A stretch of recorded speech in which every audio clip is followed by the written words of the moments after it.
Willkommen zurück, Tim. Activation, das funktioniert so nicht. Wir machen das nochmal. I can't do it in German. I'm gonna try again. Alright. Welcome back to the activation phase. This is Tim speaking, and I'm here with JP. Hello. Hallo, wie geht's? Hallo, hallo. Today we do the Germans. As I am German, I'm gonna be very harsh with these guys and judge them intensely. Yeah, we'll see what the Germans can do, and JP's gonna do some very bad German accent, and I'm gonna do English. I think I'm gonna skip the German accent. I do that. I've already done that pre-recording. Right. But cool. I think we have our inland German and our river German talking about the Germans. Right, let's go for it. So, you just want to start us off with the equipment options, JP? The Germans, okay. Just to avoid confusion, this covers the Holy Roman Empire. So it covers quite a large amount of time, space, places, and peoples. But I think we can generally describe this as being a pretty snazzy little warband with a decent amount of options. And I think one thing that springs out at me, they have a ton of options, and having like a German warband means that you have a warband for almost every other faction in Age of Chivalry. So they're quite like a good warband to start and figure out, because you can easily switch it to like a French one or a Breton one or like the Free Companies. So I think it's pretty good. So let's move to the equipment option. So you're actually, let's do Warlords and Hearthguards, because they all have the same equipment options. So Warlords and Hearthguards can either be on foot with no special equipment, they can be on horse, or they can be on a horse with barding. The warriors are either on foot with no special equipment, they can have pavises, maximum 1 unit, or they can be mounted on horses. And then finally, your levies only have the crossbow option. They don't have any other special equipment, units, or rules. So nice and simple. Nice. Right, talking about nothing special, do you want to start us off with the top row of the battle board, JP? Yeah, there's absolutely no change there. The only one I want you to say is the levy option. Yes, I just want to say the names, because the Hearthguard activation is called Ritter, the warrior activation is called Knechte, and then the levy activation is called Armbrustschütze. Nice. That means crossbow. Nice. Man. Yeah, I am going to have so much fun saying that. All right. I am just going to start us off by talking about the first advanced ability on the battle board. And it's called Clash of Broadswords. And it's a melee ability that takes a common or non-common. It says, if the enemy unit has at least 1 fatigue, gain 3 attack dice. Otherwise, gain 3 defense dice. And I love this ability, because if it's a fresh unit that's charging into you, you close ranks and you gain 3 defense dice. Great. And if you're attacking them, then you can definitely set it up in a way that they already have a fatigue, and you gain 3 attack dice and accomplish what you want to do, killing them. I think this is a great ability for 3 dice for a common, and you can choose basically by playing it in the right moment. Love this one. Great one. You can use the fatigue and then play this. So yeah, it becomes even more flexible. So it's I think this is this is just solid. Like, why wouldn't you play this? It's just every single there's no time where this would be a bad thing to play. So, yep. All right, good start.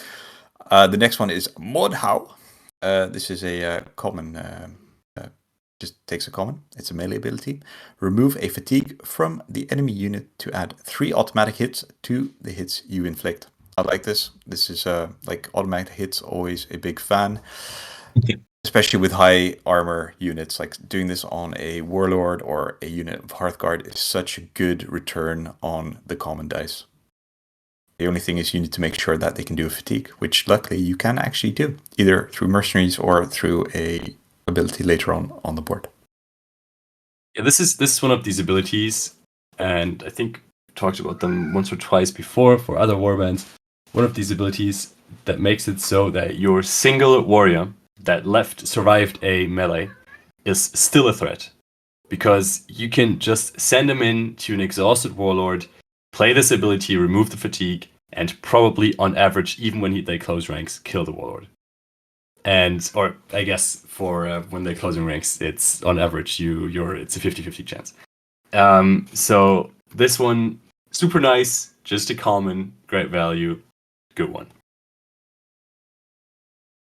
Next up is Close Formation. It's a melee ability that takes either a common or an uncommon. Inflict a fatigue on the enemy unit. You can't use fatigue before the end of this melee. And using what they mean is you can't take the fatigue to increase your armor or decrease their armor, but all the abilities that take off fatigue or care about fatigue still can do that. So you can still take it off through an ability, or you can still, whether when Clash of Broadswords checks whether they have a fatigue or not, that still counts. So just fatigue is good for common. Yeah, definitely. And I think they also it's good that they clarified it in the text itself. So like you can, for example, the previous ability Mordhau, it says remove a fatigue. You can do that, and you can also use it for the next one we're going to talk about. So it's pretty solid and nice. Also, it makes your one warrior guy even better. Yes, like your suicide warrior. Like it just makes him a pain in the ass to get rid of. All right, so the next one is Righteous Knights. This is using either a common or a rare. It's a melee or shooting reaction ability, and for your heroes and Hearthguards only. So remove a fatigue, so you can use it with your close formation. So remove a fatigue from the enemy unit to make it discard 5 attack dice, 8 dice if you used a rare. Amazing for a common. Absolutely beast mode for a rare. Obviously, you do need to have a fatigue on the enemy unit, otherwise it's not particularly good. But like this makes your warlord or your Hearthguard so incredibly like worthwhile, and like you probably not charging them in like the first thing because you obviously need a fatigue. But even there, you can make sure that you can get that. Get it with a close formation for a common. So 2 commons, and you have like absolute beast mode on your Hearthguard or your hero. They will survive pretty much anything, and especially with like some abilities later on, it makes them even better. Yeah, but I think like this is this is just solid. I think it's better than solid because 8 dice is such a good number as well for a rare, because there's one other space where you can put a rare on this board. That's the one thing I don't like about the German board, that there's not the crazy rare ability that helps you out other than retreat, which is probably top 3 abilities. But still, I think this is a good place for a rare, because 8 dice is usually what 1 point of Saga minis, I guess, gets you. And so just taking that fatigue off, and for a common on a rare, you make your opponent roll no attack dice into you most of the times, or some of the times, and that's super good. Especially the combination with the close formation, you can just make your own fatigue as well. So like this, it's just good, solid. I think I will be playing this a lot. It also makes your mounted guys, even if they're not barded, quite survivable. Like taking away 8 attack dice if you're shooting, it just shuts it down completely. Even taking 4 down, it makes your it's so incredibly good. All right, let's go to the next one. Yes, before I do that, just one more thing. This is so good into warbands that bring crossbows, because the crossbows usually have the problem that they move and then they shoot, or crossbows end up with fatigue more often than bows do, in my experience. And just taking a common and then the fatigue that you probably can't even use on these crossbows for anything else anyway is just yum for 5 attack dice. Super good. Okay. Next up is a good with bows, of course, as well. Next up is Verboten. Nice German ability name. It's an Order's reaction that takes a common or an uncommon. Until the end of the turn, the first rest activation by each non-exhausted enemy unit within medium of your warlord is cancelled. I don't know about this one. This feels oppressive as heck when done in the right situation, in other situations, it's completely useless. I think this is definitely like a turn 4 or 5 type of play. Yeah. And then like the common to do this, yeah, you need to be kind of like getting in there, but it's not going to be useful every single time. I'm just confused as to why it's like the non-exhausted enemy unit. I guess there it just otherwise it would just be too much maybe.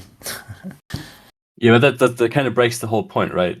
Because when the enemy unit is exhausted, which you'd want to be doing as German, not as a German person, but as a German board enjoyer, then this doesn't work anymore. And so I don't. Yeah, this one's not great, I think. Like if they're exhausted, they'll rest. They can get one down. If they want to actually do something, you can just cancel the activation then. So I think you can shut down everything, but then they don't want to have any fatigue, which defeats the purpose of the exercise. So I think, like you said, sometimes good, sometimes completely pointless. So, anyways, difficult to really say much about it. The next one is called Rallying Cry. This is using an uncommon, again, an orders reaction. So remove 1 fatigue for an enemy unit, then up to 3 non-mercenary friendly units may remove 1 fatigue each. Nice. This is good. Nice. This is especially orders reaction as well. It means like you can do all your things in your turn. You can do your charges, etc., and then for the cheap, like whatever, like it doesn't have like a limit to where you have to do it. If they have to be with an L or something, just anywhere on the board. So you can just take away some useless fatigue from like one like warrior or whatever, and then you can just completely buff your important units all over the board. So I think this is incredibly solid and kind of gives you the hint that they want you to charge with multiple units and get in there. So yeah, this one just makes the board work so well because you can charge your guys in and get them into somewhat dangerous positions if they had a fatigue, which they just don't when playing Rallying Cry. And yeah, taking their fatigue off from the single warrior that survived for unless they're playing Germans, that warrior means nothing. So nice. Yeah, it's not like you have banners in this age or anything like that. Mm-hmm. Like people Yeah. remove like fatigue by itself, so you're stuck with the fatigue and you have to either use an ability or and I guess your orders reaction you can play before they place anything, right? Before your opponent places anything on the board. They can be before they. I'm not sure actually. Is it? You can do it before. Yes. You can. Either before they roll their dice or after. Or after they. Before they play their. They start their activation phase. Yeah. I don't think I've seen many abilities that interact with the before, like that want to be played before you see what your opponent did. So it's a rare case where that might be better if they have like the Flemish, for example, that have an orders to take off fatigue. Yeah, definitely. All right, next up is Hard Men. Nice. And Bold.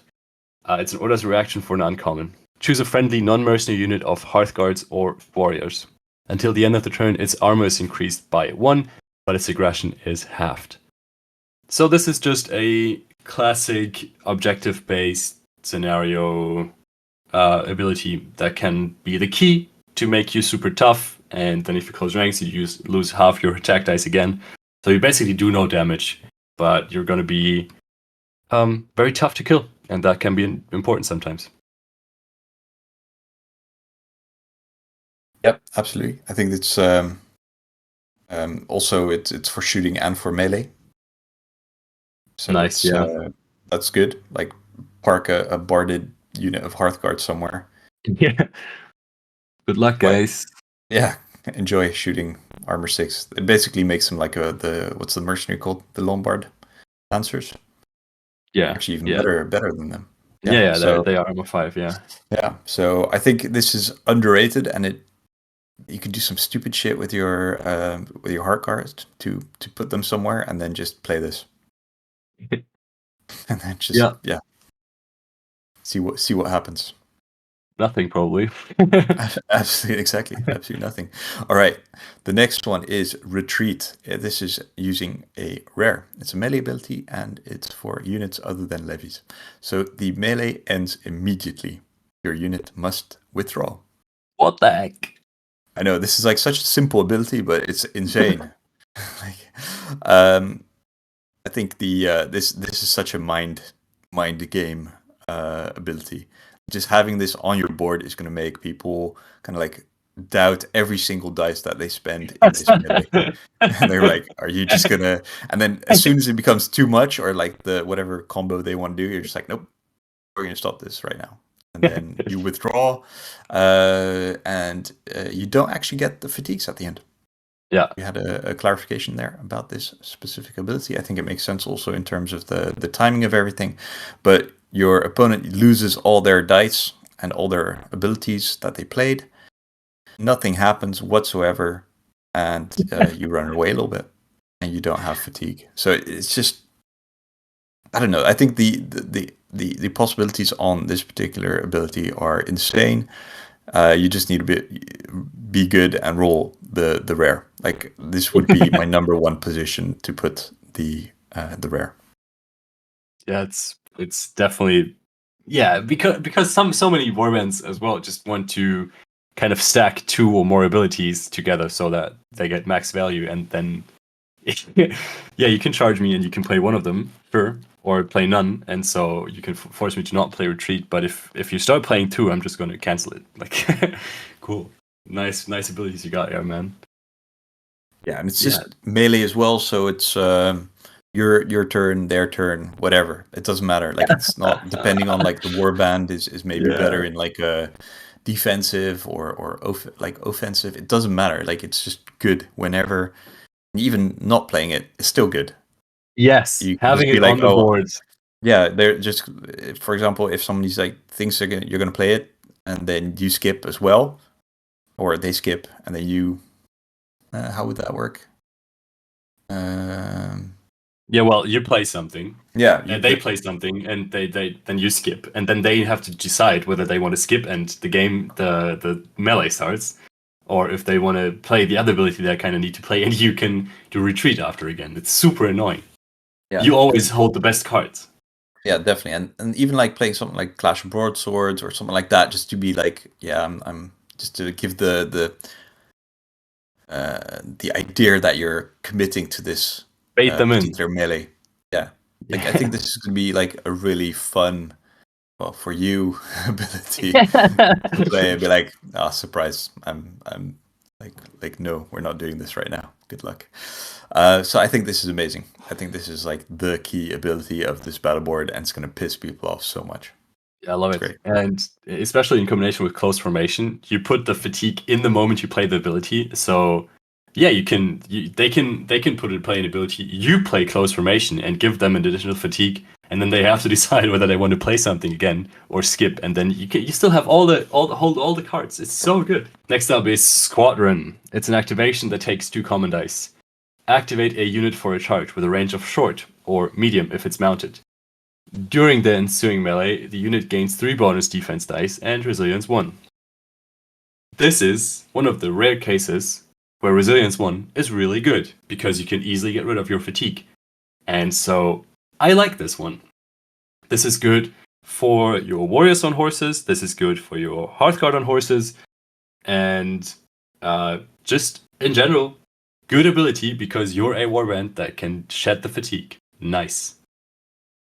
I think it links nicely as well with retreat or something, because you can like do a charge and then do retreat if you bait out the abilities from your opponent, and then do this again. Obviously, it's not fatigue free charge, but still, like you're up a whole bunch of dice, and you're up like bonus defense dice. You have resilience, and then you've also probably put like a fatigue on them through.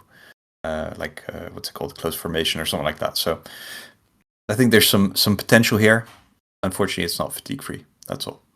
But you're definitely right. If you do this in the last melee of your opponent's turn, and you give them the fatigue and play retreat, and then the first thing you do in your turn is play Squadron, that's super good, because then it is fatigue free, and you just the situation is still the same, and you have a fresh board to make sure that your melee goes well. I like it. Yeah. All right. The last one is For the Ward. This is also a 2 dice ability, so 2 uncommons. It's an activation, so activate as many units within L of your warlord as you like. Each of these units must resolve a different type of activation. Once these activations are resolved, inflict a fatigue on one enemy unit within M of your warlord. All right, let's break it down. The number of activations, I think the total one is you can rest, move, charge, or shoot. So you can do a total of 4 activations if you've got everything lined up. Generally, your warlord is going to be kind of in the center somewhere, and L within your warlord is you're probably going to be covered. The question is, are you going to have appropriate targets? I think being able to move and rest are always fine. But you just need to make sure that you can actually charge and stuff like that. And even you can charge your warlord. Like, none of these are fatigue free or anything like that, but I think it's pretty good on its own there. The next one, where you can put a fatigue down on an enemy unit with an M with warlord, that's pretty situational. I think at the beginning of the game you might want to play this, and then you're not going to have anything close by, then it's completely pointless, and I'm not sure I would play this. I think later on in the game, if you play 2 uncommons, it's not bad actually. I think you can get a reasonable amount of value from it, and then you'll probably be within M of your M of some kind of unit as well. So I think very situational. I don't think the cost of playing it is like insanely high, but it's definitely something you're going to get the most value at the end of a game. And then rolling 2 uncommons is not always guaranteed. Yeah, I feel like this and the Righteous Knights makes it so that your warlord can be a bit aggressive here and play, like, push forwards. And for example, with for the ward, if he starts out somewhere in your half and he can activate, maybe not even activate it, or not even the levies can shoot. Maybe you don't even want to bring levies, unsure right now, but still you can rest a unit that needs it. You can slingshot or send a unit of Hearthguard forward, and then have your warlord charge next to the Hearthguard, so that you have the bodyguards ready. And then after all that, you have the bodyguards close. You have your warlord next to your Hearthguard where he wants to be, and you're going to put an additional fatigue on your opponent. So it's pretty easy to get 3 fatigues on your opponent that way. So it's good, I think. Yeah, I think it's good. I think what you said with obviously you can activate your warlord here as well with this particular one. So you can you don't have to use your determination to move up your warlord. You can decide to charge and move your other guys. Yeah, like what you said. So I think they're good. I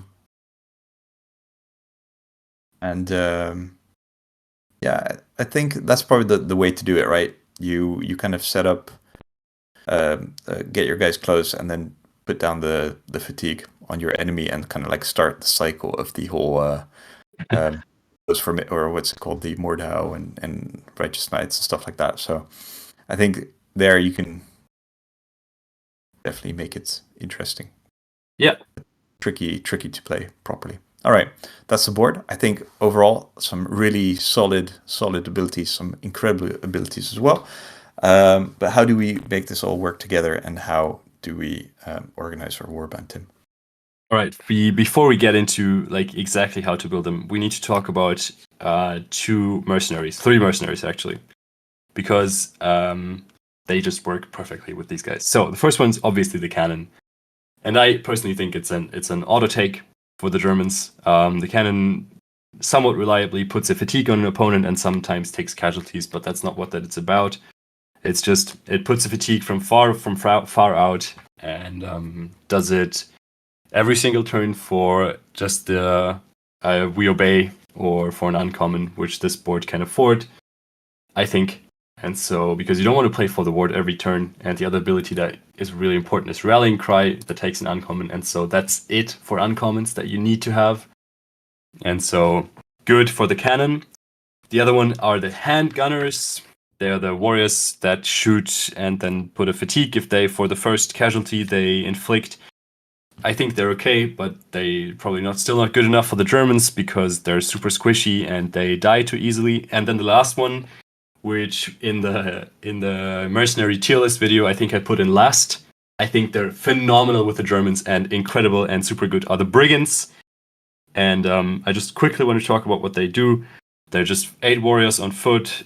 They generate a die, have armor 4/4, and when they charge someone that has armor 5 or higher, they at the beginning of the melee, I should say, they immediately gain the unarmed special rule, which is pretty bad.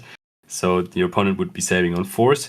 But as soon as they take a fatigue or just use a fatigue, they lose the unarmed special rule, and you can use the fatigue to get the effect. And for every fatigue you gain or you take, you get 2 attack dice and 2 defense dice. So just imagining your opponent is for Hearthguard, and they're on 3 fatigues, which is super easy to do with this board. And then you charge your guys in. Yes, they're unarmed at the beginning, but then you take the 3 fatigues, probably pull your opponent down to armor 2, and gain 6 attack dice and 6 defense dice, and that is insane. So I think the brigands are where the money's at with the German mercenary game. So now let's get into how to build a warband. Do you have what is your perfect warband for the Germans?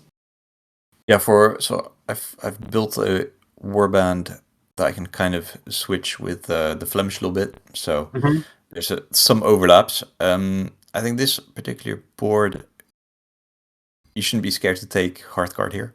Like they can be incredibly solid. There's also I think at least 2 abilities which are for heroes only. No, there's just the one that's for heroes or Hearthguard only. And so you're being pushed towards that to get these good abilities. There's also ways of making sure that your Hearthguard are survivable with the rallying cry to get rid of fatigue, or the hard men and bold, which is insanely good. And then obviously the retreat, which is good for basically anyone except for babies. So I think all in all, like this really supports having a solid core of Hearthguard. So I wouldn't be scared of taking like 2 points of Hearthguard, maybe even 3 in 2 units. I think you can get away with that. Yeah. And then at the moment, so I have 2 points of Hearthguard. I have 1 point of mounted warriors, and then 1 point of levies with crossbows, 1 point of just normal warriors, and 1 point of Pavises. I'm not sure you need the Pavises with this one. I just built it because you couldn't take them, but I think you can probably more mounted warriors would be better, or more Hearthguard. And I'm not even sure taking the crossbows is particularly worthwhile, because there's nothing really on here that supports it, except for maybe for the ward. But then yes, that's really it. I don't think you need them. Yeah. I think that sounds like a safe and very German way to build them. So I want to give a way with mercenaries because I think that's better. So that's probably going to be 1.5 points of Hearthguard on normal horses, maybe, then the Warlord on a horse with barding, because then you can use for the ward effectively by having your horses move up normally, and then your Warlord charge. And then it's 0.5 point of cannon, 1 point of brigands, and then the last 3 points that you have just going to be warriors in any combination. Pavises might be good, just warriors on foot if you play scenarios, or just warriors or I have a lot of terrain, or just warriors on horses in varying unit sizes, maybe 10, 10, and 4, or something along those lines, to have 6 dice. So yeah, I think 10, 10, and 4 warriors on horses, or one of those squads on foot, and the brigands and a cannon and 1.5 points of Hearthguard and your Warlord. Pretty good. I think this one is definitely just like skip the levy, go for everything else, and you'll be fine. Take a cannon. I think that's it. Take the cannon. Whatever you do, take the cannon. It's so good. Yeah, I think this is going to be a pretty solid board. There's some really good abilities on here. I think it's I think it's not like the best board, but it's definitely a very, very solid board. Yeah. All right. Awesome. How many bratwurst would you give this warband out of 5?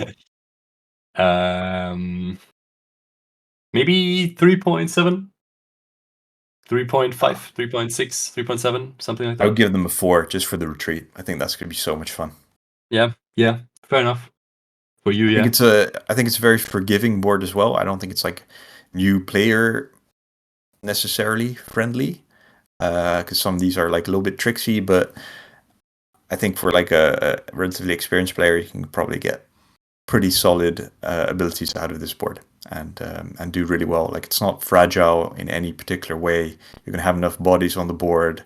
You have very reasonable defensive options. You have board's reaction abilities to mess around with.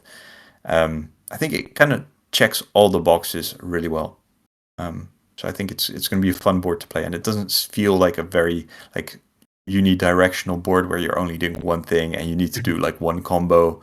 I think there's enough different combinations that you can do that it makes it interesting. So I think it's like you're definitely being pushed towards like aggressiveness and like fatigue plays, but not like in the same way as maybe like a goth board or something like that. So I think overall, pretty solid all-round board, lots of fun. Probably not skip the shooting except for the cannon, and then you're good. Yeah, I agree. I think I'm gonna stay with 3.7 because I think some of the abilities they make it harder to do the fatigue game right, and then you have Verboten, which feels like a just not great ability, and for the ward sometimes it's not a great ability, and so I don't think it's up at the 4.0, but it's definitely 3.7 for me. All right, awesome.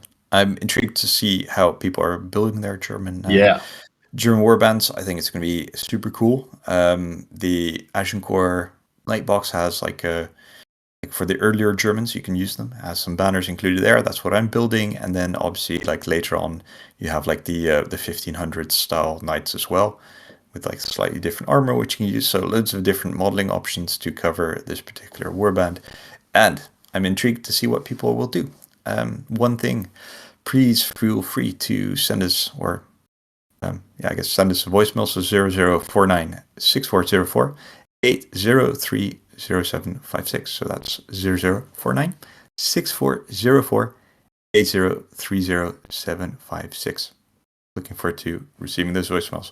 Okay. I think that's it, Tim, for the Germans. Yep. Thank you very much. Speak to everyone soon, and hope everyone is having a good time with the Age of Chivalry. Thank you so much for listening. Bye bye.